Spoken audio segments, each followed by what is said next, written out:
நிறைய நேரங்களில் நமக்கு பிடிக்காத ஒரு விஷயம் தோல்வி. வாழ்க்கையில் தோல்வி வந்துடவே கூடாது.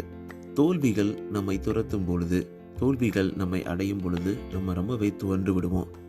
டாம் வாட்சன் ஒரு டைம் சொல்கிறாரு, if you want to succeed double your failure ரேட்னு சொல்கிறாரு. ஆனால் நிறைய பேருக்கு ஃபெயிலியர்னு வந்துட்டாலே அவ்வளோதான், அதுதான் எண்டு, நம்ம லைஃப் அவ்வளோதான் முடிஞ்சுது அப்படின்ற ஒரு எண்ணம் இருக்கும். அந்த தோல்வியை கடக்கிறது ரொம்ப கஷ்டமாக இருக்கும். இதெல்லாம் என்னால் முடியுமா, முடியவே முடியாது, நான் தோத்துட்டேன் அப்படின்ற மாதிரி எண்ணங்கள் உங்களை பின்தள்ளும். அந்த பின்தள்ளக்கூடிய நேரங்களில் நீங்கள் அடுத்த ஒரு ஸ்டெப்பை எடுத்து வைக்கவே முடியாது. அவ்வளோதான் முடிஞ்சுது அப்படின்ற ஒரு எண்ணம் நிறைய நேரங்களில் தலை தூங்கும். ஆனால் அதை எப்படி ஓவர் கம் பண்ணுறது, அதற்கான டிப்ஸ் எபிசோட் கிடையாது, குட்டி ஸ்டோரி எபிசோட். இதில் நிறையா குட்டி ஸ்டோரிஸ் பார்க்க போகிறோம். நிறைய பேர் இவங்களால் எப்படி ஒரு மிகப்பெரிய இமாலய வெற்றியை அடைய முடிந்தது, அவங்களால முடியும் போது ஏன் நம்மளால் முடியலை, அவங்களோட கதைகள் நம்மளை உந்தி கண்டிப்பாக தள்ளும். நம்மளாம் சொல்கிற தோல்விகள்லாம் ஒரு தோல்வியா அப்படின்னு தோண வைக்கும். அது தெரிஞ்சுக்கணுன்னா நீங்கள் தொடர்ந்து இணைந்து தான் இருக்கணும். தொடர்ந்து இணைந்திருங்கள். அனைவருக்கும் அன்பான வணக்கங்கள். நண்பா, நண்பி, எப்படி இருக்கீங்க? உங்களுடைய வாழ்க்கை மிக சிறப்பாக சந்தோஷமாக போயிட்டுருக்கு அப்படின்ற ஒரு நம்பிக்கையும் ஒரு ஆசையும் எப்பயுமே இருந்துக்கிட்டு இருக்கும் எனக்குள்ள. நம்ம இந்த எபிசோட் எல்லாமே பண்ணுறது உங்களுக்காக தான், கம்ப்ளீட்டாக என்னோடய டைமிங்கில். ஸோ ரிசர்ச் பண்ணி, லேர்ன் பண்ணி, நிறைய நேரங்களில் ரெஃபர் பண்ணி உங்களுக்காக இதை நான் தொடர்ந்து கொண்டு வந்துக்கிட்டு இருக்கேன். இதுக்காக எனக்கு என்ன கிடைக்குதுன்னு பார்த்தீங்கன்னா, உங்களோட அந்த ஸ்மைல் தாங்க. உங்களோட ஸ்மைலில் நீங்கள் உங்களுடைய சந்தோஷம், அது மட்டும்தான் என்னோட ஒரு சந்தோஷம் அப்படின்னு நினச்சிக்கிங்களேன். ஸோ வேறு எதுவுமே கிடையாது. நீங்கள் பண்ண வேண்டியதெல்லாம், நீங்கள் எந்த பாட்காஸ்ட் பிளாட்ஃபார்மில் லிசன் பண்ணாலும் மறக்காமல் சப்ஸ்கிரைப், ஃபாலோ பண்ணுங்கள். அது ரொம்பவே யூஸ்ஃபுல்லாக இருக்கும். அது மட்டும் இல்லாமல் நீங்கள் ஸ்பாட்டிஃபைல லிசன் பண்ணுறீங்க, இல்லை ஆப்பிள் பாட்காஸ்ட் லிசன் பண்ணுறீங்கன்னா உங்களுடைய 5 ரேட்டிங்ஸை தொடர்ந்து கொடுத்துக்கிட்டே இருங்க. ஏன் அதை நான் சொல்கிறேன்னா, நம்ம நிறைய மனிதர்கள்கிட்ட, நல்ல மனிதர்கள்கிட்ட நிறைய அந்த உதவிக்காக நம்ம வாழ்க்கையில் ஒரு முன்னேறணும், நல்ல சந்தோஷமாக இருக்கணும்னு நினச்சிக்கக்கூடிய நிறைய நண்பர்களுக்கு, நமக்கு தெரியாத நண்பர்களுக்கு கொண்டு சேர்க்கணும்னா நீங்கள் கொடுக்குற அந்த ரேட்டிங்ஸில் ரொம்பவே யூஸ்ஃபுல்லாக இருக்கும். மறக்காமல் அதை தொடர்ந்து கொடுத்துக்கிட்டே இருங்க. ஸோ அது மட்டும் இல்லாமல் இன்னொரு முக்கியமான விஷயம் என்னென்னா, நீங்கள் எங்கிட்ட பேசலாம், டைரெக்டாக பேசலாம். ஸோ உங்களுடைய மெசேஜை RJ_Mano_ இந்த இன்ஸ்டாகிராம் பேஜில் உங்களுக்காக நான் வெயிட் பண்ணிகிட்டு இருக்கேன். தொடர்ந்து மெசேஜ் பண்ணுங்கள். ஆல்ரைட், இன்றைக்கி நம்ம குட்டி ஸ்டோரி எபிசோடில் நிறைய குட்டி ஸ்டோரிஸ் பார்க்க போகிறோம். ஸோ அவங்களால எப்படி வெற்றி அடைய முடிந்தது, தோல்வியை துச்சமாக எண்ணி எப்படி அவங்களால ஒரு மிகப்பெரிய வெற்றி, நார்மலான வெற்றி கிடையாதுங்க, மிகப்பெரிய வெற்றிகளை எப்படி அவங்களால அடைய முடிஞ்சது அப்படின்றத மல்டிபிள் குட்டி ஸ்டோரிஸை உங்களுக்காக நான் தொடர்ந்து சொல்ல போகிறேன்.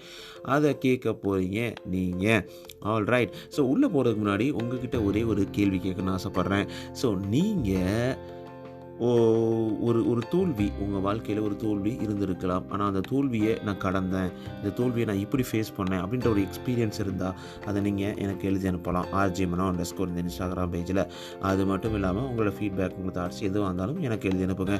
ஆல்ரைட், இப்போ நம்ம டாபிக் உள்ளே போக போகிறோம். குட்டி ஸ்டோரிஸ் எபிசோடில் உங்களுக்கு பிடிச்ச குட்டி ஸ்டோரிஸ் எபிசோடில் நிறையா குட்டி ஸ்டோரிஸ் பார்க்க போகிறோம். எப்போவுமே இந்த கிரேட் ஃபெயிலியர்ஸ், ஒரு மிகப்பெரிய ஃபெயிலியர்ஸை தாண்டி தான் அந்த வெற்றியை அடைஞ்சிருக்காங்க நிறைய பேர். நீங்கள் இந்த வரலாறு, ஹிஸ்ட்ரியை எதை திருப்பி பார்த்தாலும் எல்லா கதைகளுமே உடனே சக்ஸஸ் அடைஞ்சது கிடையாது. எல்லாருடைய வாழ்க்கையிலையுமே ஒரு மிகப்பெரிய சோகமான பக்கங்கள் இருந்திருக்கு. ஒரு மிகப்பெரிய கஷ்டமான காலங்கள் கடந்து தான் அவங்க வெற்றியை அடைந்திருப்பார்கள். அந்த வெற்றியை அடைவதற்கு அவர்கள் அந்த பட்ட கஷ்டம் யோசிச்சிங்கன்னா பயங்கரமாக இருக்கும். நம்மளாம் என்னடா கஷ்டப்படுறோம் அப்படின்ற அளவுக்கு தோணும். ஸோ அந்த மாதிரி தான் நம்ம நிறைய கதைகளை பார்க்க போகிறோம். ஸோ ஃபஸ்ட்டு, நிறைய பேர் வெற்றி அடைஞ்சானே உடனே என்ன சொல்லுவாங்கன்னா, அவன் பெரிய லக்கியான பர்சன், அவனுக்கு எல்லாமே கிடைக்கிது, அவன் கரெக்டான ரைட் டைமிங்கில் ரைட் பிளேஸில் அவன் இருக்கிறான், அதனால தான் அவனுக்கு அந்த வெற்றி கிடச்சிருக்கு அப்படின்னு ஈஸியாக சொல்லிட்டு போயிடுவாங்க. ஆனால் ஒவ்வொருத்தரோட லைஃப்பில், ஒவ்வொருத்தருடைய வாழ்க்கை சக்ஸஸை நம்ம திருப்பி பார்த்தோன்னா, வரலாறை திருப்பி பார்த்தோன்னா, ஒவ்வொருத்தரும் அவ்வளோ கஷ்டங்கள் பட்டிருக்காங்க. அதுக்கு இவர் ரொம்ப முக்கியமான ஒரு எடுத்துக்காட்டு. இந்த ஒரு மனிதன் அவருடைய பிஸ்னஸை 21 வயசில் தோல்வி அடைகிறாரு. 24 வயசில் திருப்பி முயற்சி செய்கிறாரு. திருப்பியும் அவர் பிஸ்னஸ்ஸு பயங்கரமாக பேங்க்ரப்டன்சி ஆகி தோல்வி அடைஞ்சு அவரால் எதுவுமே பண்ண முடியாத நிலைமைக்கு போயிடுறாரு. ஸோ அதுக்கப்புறம் 26 வயதில் அவருக்கு ரொம்ப மனசுக்கு நெருக்கமான ஒரு ஒரு ஒரு உண்மையான ஒரு காதலியை இழக்கிறாரு 26 வயதில். 27ல் கம்ப்ளீட்டாக நெர்வஸ் பிரேக் டவுன் சொல்லுவாங்க, ஒன்றுமே பண்ண முடியாத அளவுக்கு ரொம்ப நெர்வஸ் பிரேக் டவுன் ஆகிறாரு. ஸோ 34 வயசில் காங்கிரஸ்னல் ரேஸ், இங்கே யூஎஸில் என்ன சொல்லுவாங்கன்னா அந்த ஒரு தேர்தலில் நிற்கிறாரு, அதில் தோல்வி அடைகிறாரு 34 வயசில். ஸோ அதுக்கப்புறம் செனட்டோரியல் ரேஸ்ன்னு சொல்லுவாங்க, இது வந்து ஒரு பார்லிமெண்ட் நம்ம ஊரில், அந்த ரேஸுக்கு அதில் வந்து போட்டிடுறாரு. 45 வயசில் திருப்பியும் தோல்விடுறாரு. அதுக்கப்புறம் 47 வயசில் அமெரிக்காவோட வைஸ் பிரசிடெண்ட்டாக நாமினேட் பண்ணுறதுக்கு நிற்கும் போது அதுலேயும் 47 வயசில் தோல்வி அடைகிறாரு. திருப்பி 49 வயசில் திருப்பி செனட்டோரியல் ரேஸில் தோல்வி அடைகிறாரு. என்னப்பா அவர் வாழ்க்கை முழுவதுமே தோல்வி தான் அப்படின்னு பார்த்தீங்கன்னா 47 வயசு வரைக்கும் தோல்வி தோல்வி தோல்வி தோல்வி. நம்ம ஒரு சின்ன எக்ஸாம்லேயோ ஒரு முயற்சியிலே தோல்வி அடைஞ்சு ஐயோ நான் தோத்துட்டேனே அப்படின்னு நினைக்கிற ஒரு ஒரு ஒரு மனப்பான்மை தான் நமக்குள்ளே இருக்கும். ஆனால் அவர் 49 வயசு வரைக்கும் தோல்வி அடைகிறாரு. 52வது வயதில் அமெரிக்காவின் ஜனாதிபதியாக பிரசிடெண்ட்டாக தேர்ந்தெடுக்கப்படுறாரு. இந்த மனிதன் பேர் தான் ஆப்ரஹாம் லிங்கன். நிறைய டைமிங்கில் நீங்கள் கேள்விப்பட்டிருப்பீங்க ஆப்ரஹாம் லிங்கன். எடுத்த உடனே அவர் பிரசிடெண்ட் இல்லைங்க, இன்றைக்கி ஒரு ப்ரெஸ்டீஜியஸ் பிரசிடெண்ட்டாக இப்போ வரைக்கும் வரலாற்றில் இடம்பெற்றிருக்கக்கூடியவர் ஆப்ரஹாம் லிங்கன். அவர் ஈஸியாக வெற்றி அடைஞ்சிட்டாரா என்ன? அவர் வெற்றி ஈஸியாக உடனே கிடச்சிருச்சா என்ன அப்படின்னு சொல்ல முடியாதுல்ல. அவரை நீங்கள் தோல்வினா நீங்கள் கால்வி பண்ணுவீங்க. அவர் நினச்சிருந்தா அவர் குவிட் பண்ணிட்டு போயிருக்கலாம், இதெல்லாம் என்னடா வாழ்க்கை போடாடி அப்படின்ற மாதிரி போயிருக்கலாம். ஆனால் ஒவ்வொரு முறையும் அவர் வாழ்க்கையில் தோல்விகள் அடையும் பொழுது இது என்னுடைய எண்டு கிடையாது, நான் அடுத்த ஸ்டேஜுக்கு நான் போய்கிட்டே இருப்பேன், அடுத்த ஸ்டேஜுக்கு நான் அடைஞ்சிக்கிட்டே இருப்பேன் அப்படின்னு தொடர்ந்த போராட்டம், தொடர்ந்த முயற்சி, அதுதான் அவர் வாழ்க்கையில் ஒரு மிகப்பெரிய வெற்றியை அடைய வைத்திருக்கிறது என்பதில் சந்தேகமே கிடையாது. ஸோ அதுக்கப்புறம் பார்த்தீங்கன்னா 1913 லீ டி ஃபாரஸ்ட். ஸோ இவர் யாருன்னா இன்வென்டர் ஆஃப் ட்ரையோட்ஸ் டியூப்னா ஒரு சயின்டிஃபிக்கல் ஒரு இன்வென்ஷன் பண்ணவர்.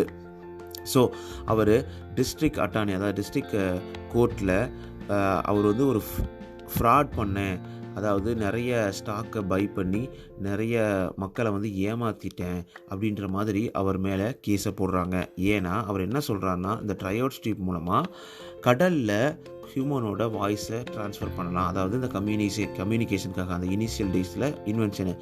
ஆனால் அவருடைய இன்வென்ஷன் இல்லைன்னா இன்றைக்கி நம்ம எவ்வளோ கஷ்டப்பட்டுருக்கோம் பாருங்கள். ஏன்னா கடல் வழியாக நிறைய ஃபைபர் ஆப்டிக்கல்ஸ் அவங்க பாஸ் பண்ணுறாங்க. ஃபைபர் ஆப்டிக்கல் பாஸ் பண்ணி தான் நிறைய கண்ட்ரிகளுக்கு இடையில் இன்டர்நெட்டை நம்ம கனெக்ட் பண்ணியிருக்கோம். எல்லா பேரும் கனெக்டட் பீப்புளாக இருக்கிறதுக்கு காரணம் என்ன? அது ஒரு இன்வென்ஷன் தானே. ஆனால் அவரை தூக்கி கொண்டு போய் ஜெயிலில் வச்சுருக்கிறாங்க. அவர் தோல்வி நினச்சிருந்தா அவருடைய இன்வென்ஷன் இன்றைக்கி நமக்கு இருந்திருக்காது. இன்றைக்கி நீங்கள் நானும் யாருமே ஒரு கனெக்டட் பீப்புளாக இருந்திருக்க முடியாதுங்க. ஸோ அதுக்கப்புறம் அவர் அந்த இன்வென்ஷன் பண்ணும்போதே நியூயார்க் டைம்ஸில் டிசம்பர் 10, 1903 அவரை ஒரு கொஷின் பண்ணுறாங்க. அவரை மாதிரியே ஒரு இன்வென்ட் பண்ண ரைட் பிரதர்ஸ், உங்களுக்கு கண்டிப்பாக தெரிஞ்சிருக்கும். ரைட் பிரதர்ஸ் என்ன பண்ணார், அவங்க ஃப்ளைட்டை கண்டுபிடிக்கிறாங்க. அவர் கண்டுபிடிக்கலாம் இன்றைக்கி நம்மளுடைய உலகம் சுருங்கிக்கிறது கிடையாது.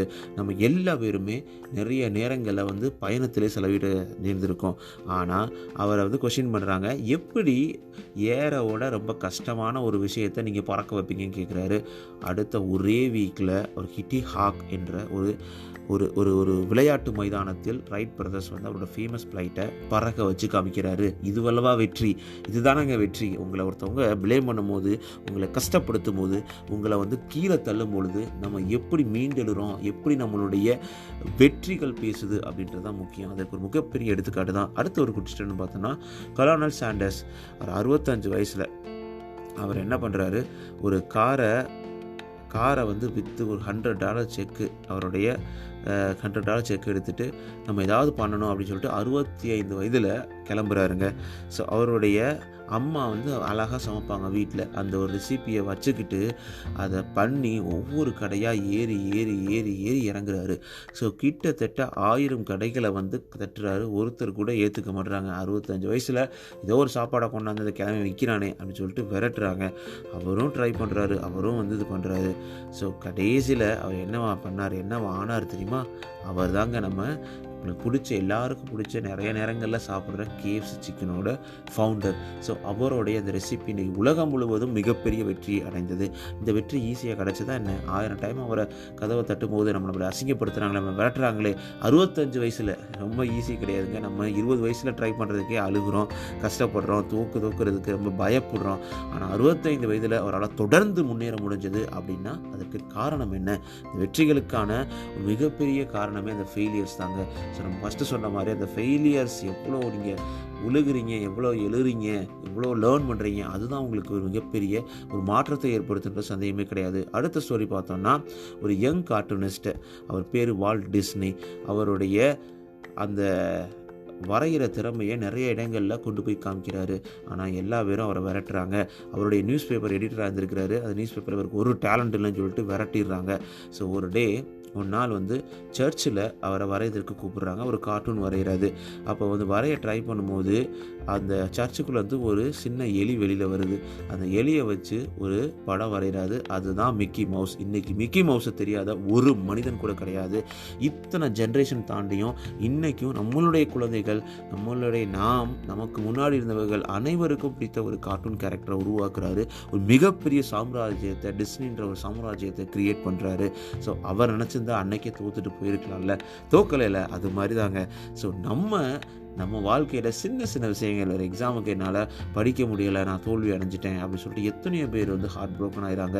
நமக்கு நினச்ச வேலை கிடைக்கல, நமக்கு நினச்ச வாழ்க்கை கிடைக்கல, நமக்கு நினச்ச எதுவுமே கிடைக்கல அப்படின்ற ஒரு தாழ்வு மனப்பான்மையோட, ஒரு தோல்வி எண்ணங்களோட எவ்வளோ பேர் நம்ம வாழ்க்கையை நம்ம கஷ்டப்படுத்திக்கிறோம். ஆனால் அதெல்லாம் பண்ணவே கூடாது அப்படின்றதுக்கான எடுத்துக்காட்டுகள் தான் இந்த குட்டி குட்டி ஸ்டோரிஸ் தான். ஸோ அதுக்கப்புறம் பார்த்தீங்கன்னா ஒரு முக்கியமான விஷயம் என்ன சொல்கிறாங்கன்னா, success people don't do great things, they only do small things in a great வேன்னு சொல்லுவாங்க. ஸோ எப்படி அவன் சக்ஸஸ் அடைகிறான், எப்படி அவன் சக்ஸஸ்ஃபுல்லாக இருக்கான் அப்படின்னு கேட்டிங்கன்னா, அவன் சக்ஸஸ்ஃபுல்லாக இருப்பதற்கு அவன் ஒன்றும் பெரிய வித்தியாசமான ஒரு மனிதன் கிடையாதுங்க. ஆனால் அவன் எப்படி ஒரு ஸ்மார்ட் வேல அவனோட திங்ஸ் ஆர்கனைஸ் பண்ணி அவன் எப்படி வெற்றிக்கு முயல்றான் அப்படின்றது தான் முக்கியம். ஸோ இன்னொரு முக்கியமான ஒரு கடைசி குட்டி ஸ்டோரியோடு நம்ம முடிக்க போகிறோம். ஸோ ஒரு நாள் பாதி செவிடான ஒரு 4 வயது குழந்தைய வீட்டுக்கு அழுதுகிட்டே வருது. அந்த குழந்தை என்ன சொல்லுது, அம்மான்னு கத்தி அழுகுது. அவங்க அம்மா பார்க்குறாங்க. அவங்க பாக்கெட்டில் அவங்க டீச்சர் ஒரு நோட் எழுதி அனுப்பிச்சிருக்காங்க. ஸோ உங்களுடைய பையன் ஒரு மிகப்பெரிய முட்டாள், அடியட்ட முட்டாள், அவனை இந்த ஸ்கூலில் நாங்கள் வச்சுக்க முடியாது அப்படின்னு சொல்கிறாங்க. உடனே அவங்க அம்மா இதுக்கு நோட்டு அவங்க டீச்சருக்கு ஆன்சர் பண்ணுறாங்க. ஓகே, என்னுடைய பையன் ஸ்டூபிட் டு லேர்ன் கிடையாது, நான் டீச் பண்ணிக்கிறேன் சொல்கிறாங்க.